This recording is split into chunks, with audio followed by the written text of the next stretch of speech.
Hello friends, welcome back to Technique. In this video, we'll be doing our 1 month review of the OnePlus Nord CE5. Now, OnePlus Nord CE5 was launched on exactly a month back, July 8th it was launched. And we have got the device in fact a couple of weeks before the launch. So in fact, this is almost a 1.5 month detailed experience. What are good about the device, what is not so good about the device. And this device is priced 24,999, and with card offers you can bring it down to 22,999. That's an amazing price for what it offers. To brief about the specification, it comes with an AMOLED display. It has the Dimensity 8350 Apex chip. You get a 50 megapixel primary camera, then you get a 16 megapixel selfie camera, Android 15 out of the box, and a massive 7100 milliampere battery and 80 watt charging. So this is the brief specification of the device. So let's go deeper into the device and see how it performs and what are the pros and cons of this device after using it for almost 1.5 months. So let's begin. So before that, if this is your first time on this channel, do hit the red subscribe button and also hit the bell icon to get notified of all the videos we publish. So let's begin. So first, let's talk about the design and build quality. Now, first things, the design has completely changed with respect to the OnePlus Nord CE4. Now, a couple of things. One is you get a completely matte finish, and it actually feels very nice. The flat back panel and the smaller camera layout actually feels very elegant. And although this is not glass or metal frame, it actually feels very premium. This matte finish and the OnePlus logo does add a beauty to the device, and the minimal camera projection also adds to the beauty. It's a very simple and minimalistic design, no jazzy designs, but then it is a functional design, and it is around 8.2 mm in thickness and around 199 grams, making it pretty good in terms of overall experience. It may not be the lightest device or the slimmest device, but coming to the hardware and the design, it feels quite okay and pretty good in hands as well. So overall, I feel design is definitely good, and even if you look at the front panel, the bezels are also kept to minimum, so that makes it pretty good in terms of overall experience when it comes to the design and build quality. Although weight could have been slightly lesser, but again you get a 7100 milliampere battery. That is one area where you get advantage of having slightly higher weight. So that's the design and build quality. Overall, we are pretty happy with what is being offered on the OnePlus Nord CE5.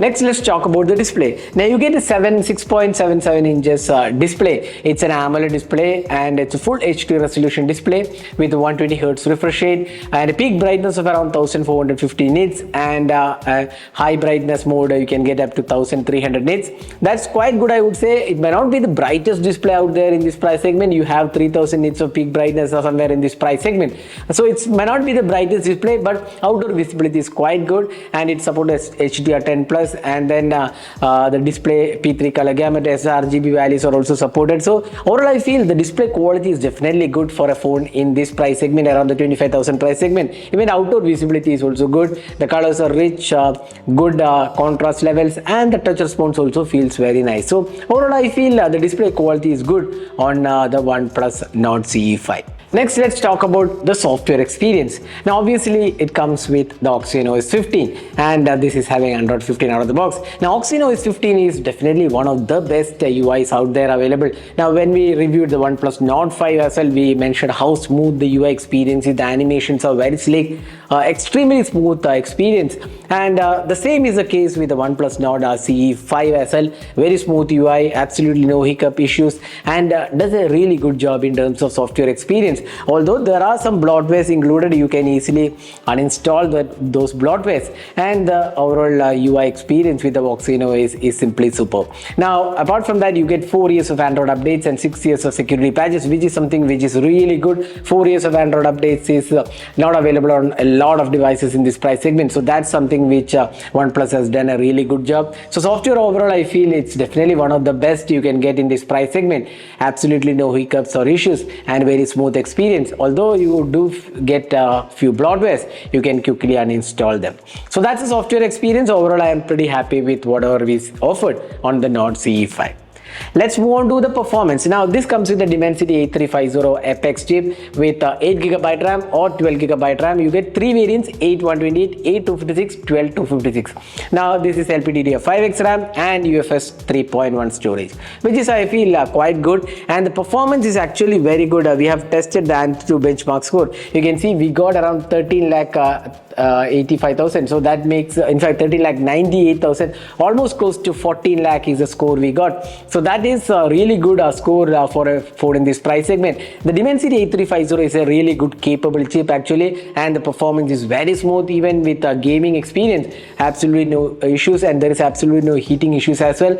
So the overall combination does work very well on this device, and performance is very smooth, no lags or hiccups experience, and the overall quality of the device in terms of performance is good. But one area where this device falls short is the speaker. There is only single mono speaker available at this price segment. It should have been stereo speakers for sure, but that is one area where this the device lacks, especially when it has a massive battery and a great display. You play a lot of videos, and single speakers is definitely a con on this device.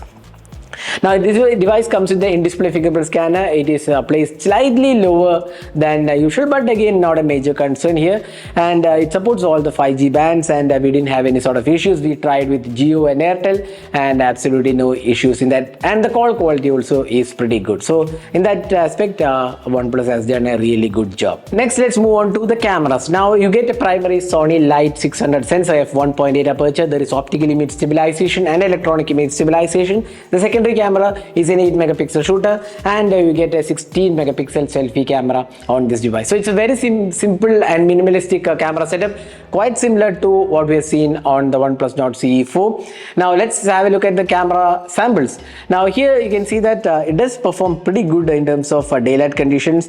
The colors are nice and wide. The dynamic range also looks good, and overall quality of the primary camera definitely looks good, and the dynamic range, the color quality, and our sharpness levels and details are also quite good. So there isn't anything to complain here as such. In fact, we have done the detailed camera review of this device.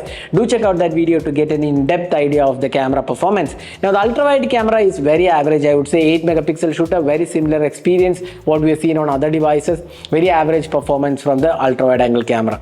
Now portraits are quite okay. Again, there is a bit of oversaturation, overexposure issues, but nevertheless I think this primary camera does a good job overall for the price segment it is being offered. The low light experience is also quite satisfactory on this device. So primary camera does a good job, but the ultra wide angle camera is kind of very much average. Now the 16 megapixel selfie camera does a decent job again. It won't disappoint users, but obviously it may not be the best camera out there in terms of selfie experience, but it does the job pretty well for the price segment it is being offered. And in terms of video recording, the rear camera can do 4K 60 FPS, and the video quality is definitely good, and the front camera can do 1080p at 60 FPS. So that's the camera quality. Overall, I would say the primary camera and the selfie camera is quite okay, but the ultra wide angle camera is very much average. So that's the camera quality. Now let's move on to the battery life.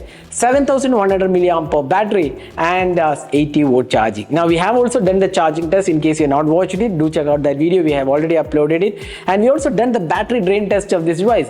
In fact, this was one of the devices which we had a lot of time to drain out the battery. Almost like 11 to 12 hours screen on time you can get. On an average, I would say definitely more than 10 hours you can get with this device, and the optimization is very good on this device, especially with the Exynos 15. It is really good in terms of optimization. In fact, you can check out our battery drain test to get an idea about how much of battery drain happens. Even the idle battery drain when connected to Wi-Fi was also very minimal, and overall it's a battery champ with respect to usage. So if you're looking for a device with excellent battery life, look no further in this price segment. This is probably the best out there. So that's the battery life of the OnePlus Nord CE5. So now summing up, what are the pros and cons? Now the pros include good design and build quality, good display experience, excellent software experience, great performance, excellent battery life, and good charging speed as well. Now the downsides, obviously the first one would be single speaker. That is definitely not acceptable at this price segment. It should have been stereo speakers at the 25,000 price segment. And secondly, the ultra wide angle cameras were pretty much average, although the camera performance is not stellar, it is still okay, but the ultra wide angle camera performance was kind of very much average.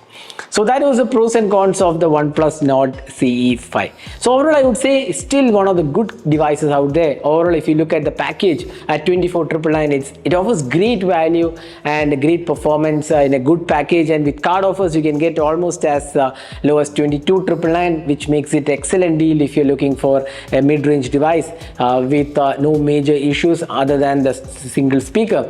If you are looking at great performance from multimedia, then probably the single speaker would be a deal breaker, but then otherwise it's a really good package with the OnePlus Nord CE5. So this is available in 3 variants, as I said before. Pricing starts at 24,999 and you also get card offers on top of that. So that was my experience with the OnePlus Nord CE5 in fact. Hope you enjoyed watching this video. What do you guys think about the device? Do let us know your thoughts in the comment section. This is Amar signing off. Thanks for watching. Hope to see you in our next video. Have a great day.